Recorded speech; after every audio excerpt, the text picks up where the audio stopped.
Good morning, first year commerce. Hope you are enjoying the economics class. Very interesting class, है? मजा आ रहा होगा. नया सब्जेक्ट, नया उत्साह, विथ न्यू एनर्जी. ठीक है, धीरे धीरे नोट्स बनाएगा. कई लोगों ने कल क्वेश्चन पूछा था कि नोट्स कैसे बनाएं. अभी नोट्स का सबमिट करने की जरूरत नहीं है. आपके क्लास टीचर ने भी आंसर दिया था और मैंने भी बोल दिया था कि अभी कुछ क्लास हो जाए उसके बाद आप लोग.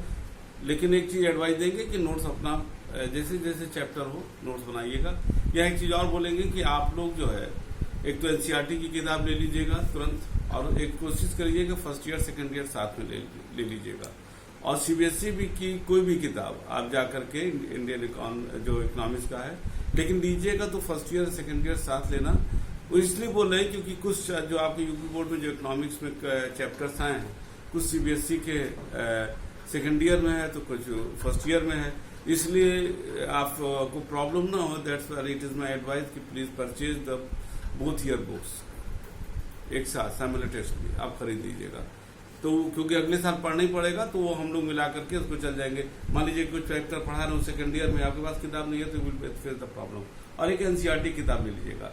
अगर ये दोनों सेट आप किताब ले लोगे तो आपको कोई दिक्कत नहीं होगा. आप आराम से क्लास को कर लोगे. आपका जो इकोनॉमिक्स की क्लास है वो दो भागों में बटा हुआ है, एक इंडियन इकोनॉमी में और एक स्टेट्स में. तो first I will start just to create interest in the your interest in the economics. I will first start the Indian economy. Later on we will start the stats. States यहाँ कभी ज्यादा है वो उसको हम लोग बाद में करेंगे. पहले इंडियन इकोनॉमी को समझ लें. आज हम लोग जो इकोनॉमी के बारे में बात करने जा रहे हैं और वो है आपका इंडियन इकोनॉमी प्री इंडिपेंडेंस.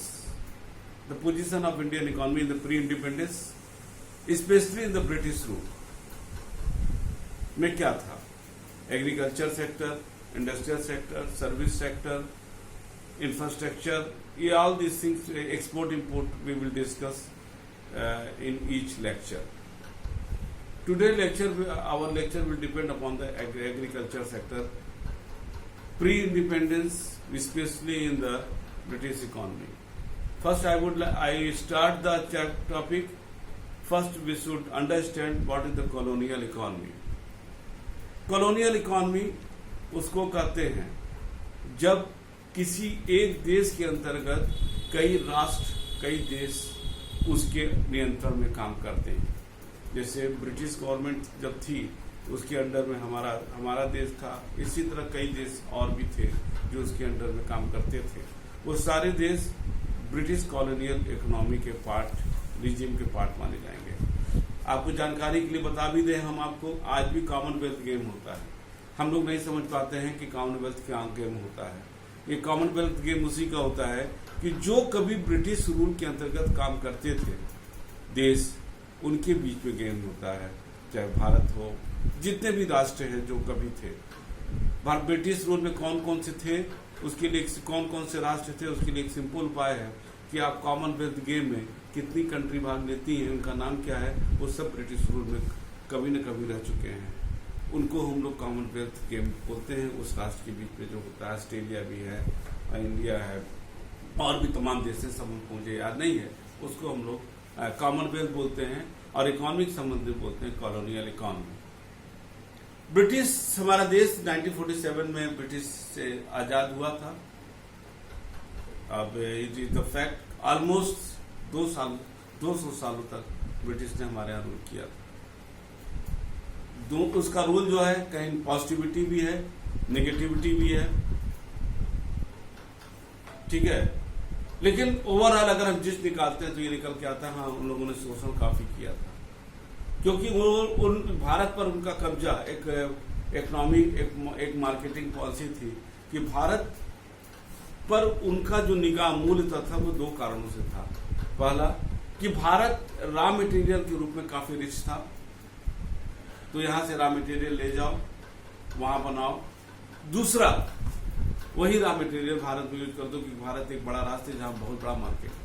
ये दो पर्पज से भारत पर उन लोगों का निगाह था जिस पर उन्होंने एक सिस्टम, एक प्री प्लान के तहत भारत में उन्होंने रूल किया था. 200 सालों तक काफी कुछ हुआ, अच्छा हुआ.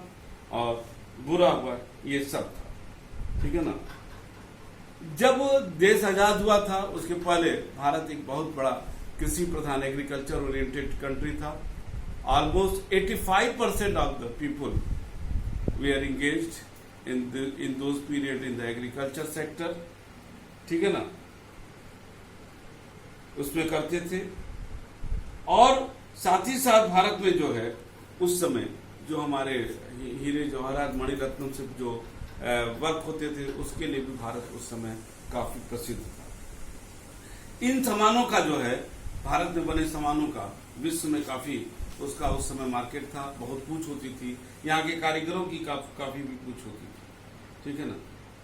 इसके बाद धीरे धीरे जो है भारत का जो ये लोग ब्रिटिश आए, इनका उद्देश्य ये करते थे कि हम इकोनॉमिक डेवलपमेंट करना चाहते हैं। अगर देखा जाए तो इनका इनहेरेंट जो ऑब्जेक्टिव था that was not the economic development of the country. In the name of the economic development of the country they use the resources of the Indian economy. उन्होंने भारतीय रिसोर्सेज का यूज ही नहीं किया, उसका exploitation किया। उन्होंने exploitation उन्होंने जो मैंने अभी बोला 2 कारणों से किया। पहला,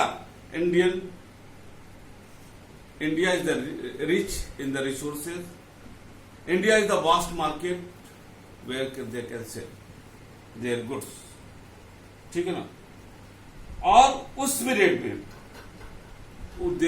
they never consider, the British never consider the GDP rate, the national economy, our national economy, ठीक है ना, कभी इसका कंसीडर ही नहीं किया। और हॉनेस्टली से उन्होंने कभी इसका सीरियसली कोई प्रयास भी नहीं किया कि हमारी इकोनॉमी डेवलप करे। अगर हम आपको फैक्ट के रूप में बताएं तो हमारी जो है उस इंडियन इकोनॉमी उस समय 2% से कम थी जी, उसका इंडियन इकोनॉमी का रेट 2% कब था। अगर ये कहा जाए कि बहुत ही दुखदायी पहलू था।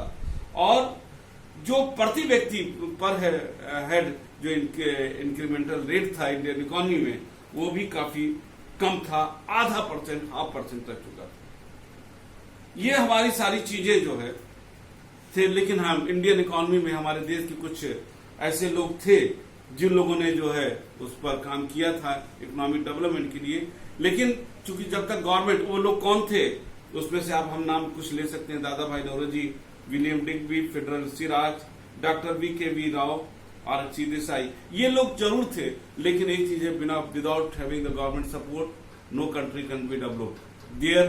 these fellows efforts were at that time they were doing a lot of work regarding the economic development of country, but their effort without the government help were negligence that they could not do effectively regarding the Indian economy. जहां तक agriculture पर बात है, जो मैंने बताया कि 85% population of the country were engage in the agriculture sector, और वो कहीं न कहीं चाहे डायरेक्टली या इनडायरेक्टली वो एग्रीकल्चर सेक्टर से ही संबंधित थे, ठीक है। और लेकिन एग्रीकल्चर सेक्टर से कम संबंधित थे, लेकिन उनका प्रोडक्शन भी कम था और उनकी प्रोडक्टिविटी भी कम थी। Both are two term, the production that is the output and the productivity. Production कम था क्योंकि वो ओल्ड टेक्नोलॉजी को यूज करते थे, ओल्ड मेथड को यूज करते थे, ये सारी चीजें वो करते थे, और जिसकी वजह से कम उत्पादन होता था। और productivity, when we compare, productivity का मतलब मैंने इसके पिछले भी क्लास में, मनी बैंकिंग की क्लास में मैंने बताया था कि प्रोडक्टिविटी का मीन्स होता है कि व्हेन वी कितना हमने लैंड यूज किया, कितना लेबर यूज किया, कितना कैपिटल यूज किया, और अकॉर्डिंगली हमको जो आउटपुट मिल रहा है दैट इज द प्रोडक्टिविटी। क्योंकि this is the era of productivity, उनकी प्रोडक्टिविटी भी काफी लो थी, और जिसके वजह से हमारा एग्रीकल्चर, एक Indian economy agriculture dominated country होने के बावजूद भी काफी पीछे था। और उसका कारण क्या था? उसके कई कारण थे। क्योंकि उसका जो लैंड सिस्टम था उस समय, भू व्यवस्था जिसको कहेंगे, जो लैंड सिस्टम था उसमें कहीं न कहीं कमी माना जाता था। भारत में कि जो हमारा, हम आपको एग्जाम्पल के रूप में बताएं, आपके एनसीईआरटी की किताब में ये फैक्ट एंड फिगर मिलेगा कि भारत का जो ईस्टर्न एरिया का जो क्या कहते हैं स्टेट्स थे, वो ईस्टर्न, उस समय बंगाल प्रेसिडेंसी में आते थे, ब्रिटिश ने कई प्रेसिडेंसी में बांट दिया था, वो बंगाल प्रेसिडेंसी में आते थे। और उसमें जो है जमींदारी व्यवस्था जो थी वो लागू थी और जमींदार किसानों का पैसा हड़प जाते थे, किसानों को कुछ पैसा नहीं बचता था। और ये गवर्नमेंट ने, ब्रिटिशर्स ने इनकी स्थिति एग्रीकल्चर की सुधारने के लिए कोई विशेष काम नहीं किया, ठीक है ना। और जो जमींदार थे उनका काम था कि किसानों को एक्सप्लॉइट करना और ज्यादा से ज्यादा उनसे काम करवाना, और लेकिन फायदा अपने कमा लेना। तो बेचारे किसान हमेशा एक पैथेटिक सिचुएशन में रहने को मजबूर हो जाते थे। और साथ ही साथ उनसे टैक्स, जिसको रेवेन्यू बोलते थे, लैंड रेवेन्यू, वो बहुत ज्यादा वसूला जाता था, जिसकी वजह से वो जो भी कमाते थे वो सब चला जाता था। अब जो ये राजस्व व्यवस्था, जो रेवेन्यू सिस्टम थी उस समय के, वो एक ऐसा दुखदायी पहलू था जिसकी वजह से हमारे इंडियन एग्रीकल्चरिस्ट हमारे बहुत ज्यादा नहीं कर पाते थे। और साथ ही साथ तमाम ऐसे रिस्ट्रिक्शन भी लगाए जाते थे कि अगर कोई जमींदार टैक्स रेवेन्यू लेने के बावजूद भी नहीं जमा करता तो उसकी जमींदारी भी चली जाती थी। यानी both the agriculturist and the जमींदार वेयर, क्या कहते हैं, pathetically affected by the Britishers rule. अब आगे जो हम अगर चलते हैं कि जो लो productivity was the one of the important characteristic of that time, जिसकी वजह से एग्रीकल्चरिस्ट और ये रूल की वजह से तमाम प्रॉब्लम खड़ी होती थी। बाद में जो है ऐसा प्रमाण भी मिलता है कि एग्रीकल्चर का इनका कमर्शियलाइजेशन किया, प्रॉफिट मोटिव पर आए, जिसकी वजह से लोगों को लाभ मिले। लेकिन यहां पर यह भी था कि जो एग्रीकल्चर का जो कमर्शियलाइजेशन हुआ, जिसकी वजह से किसानों को फायदा होना चाहिए था, वो मूलतः फायदा किसानों को नहीं हुआ, क्योंकि उनको जो है जो वो फायदा लेते थे, अब जैसे बता दें, जैसे एक सेंटेंस दिया है हिंदी में हम बोल रहे हैं, उस समय उत्पादकता के लाभ भारतीय किसानों को नहीं मिल पाते, क्योंकि उन्हें किस खाद्यान्न की खेती के स्थान पर नकदी फसलों को उत्पादन करता था,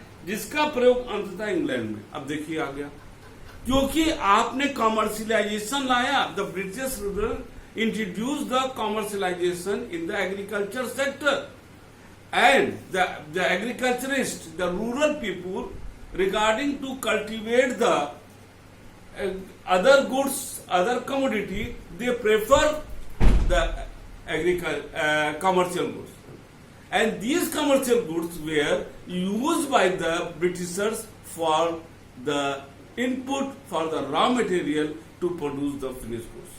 यानी जो ओरिजिनल फायदा हमारे इंडियन इकोनॉमी में होना चाहिए था वो फायदा नहीं हुआ, और जिसका परिणाम हुआ एग्रीकल्चर मूलतः वहां पर क्या कहते हैं, पिछड़ा रह गया। साथ ही साथ सिंचाई की व्यवस्था के, सिंचाई में उन्होंने काफी काम किया, लेकिन बाढ़ नियंत्रण, फ्लड कंट्रोल और जो फर्टिलिटी है एग्रीकल्चर का, उसके मामले में उन्होंने विशेष परिवर्तन नहीं किया, ठीक है ना।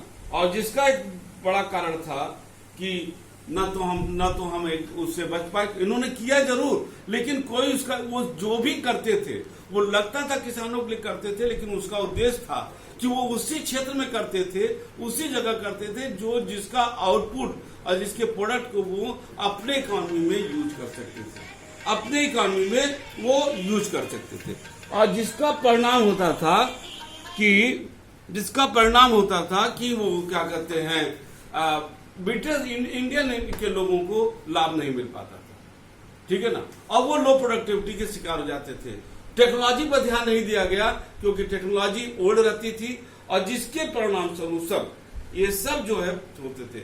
जो हैंडीक्राफ्ट से लोग थे, जो कृषि से आधारित सामान बनाते थे, उसके बारे में भी कुछ ध्यान नहीं दिया गया, और वो भी गरीब के गरीब रह गए, पिछड़े के पिछड़े रह गए। तो agriculture was totally overlooked by the Britishers, and the consequences were in Indian economy, even the dominated by the agriculture sector, could not do anything regarding the development of the economy.